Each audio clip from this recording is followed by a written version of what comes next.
Galit ko sa'yo, wala ka unahan ako. Yan na lang. Ay, nakala kong tinagbay yung putas. Chat pa. Kita ko kagabi, matutulog na lang ako. Ina-ice cream ba ito? Kinicheck ko. Flat. Kasing flat na flat. Tapang-tapa. Nakarinig pa yung sapatos. Pagkabigay daw ni Risa, yung sapatos niya baka na ng uwi.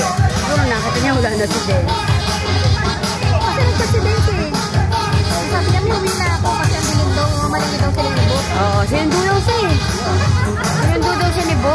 Kasi ang dilim dito. Ay kasi kahapon, di ba muulan? Hindi sila nakapalagay din. Dahil anong oras ako tumigil ang ulang kahapon.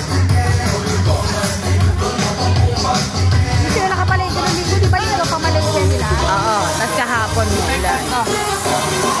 Hindi muulan?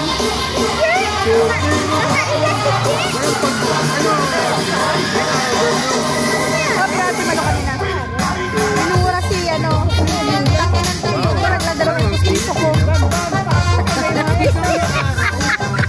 Ate Polo? Sabi ni Ate Malo. Nagladalo ko yung piso. Ano ka ba sa pagkakagod niya? Ano mo na po yung pusin? Sabi ko sa'yo ng tao doon.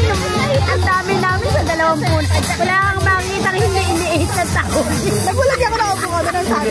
Pamatak-tak na ito. Kapatala na yung pusiso ko. Ano ka nalagay yung pusiso ko? Nalagyan niya. Tapos nilampot agad sabay subo. Sabi na isang kasama namin. Ate May, nugasan ba? Hindi ko na napansin. Nakita ko sa bungangan. Gano'ng kalayo? Gano'ng kalayo? Ayan lang. Salita siya na naglag. Kasi alak ng bunganga yung tawa. Ganyan nalagdan.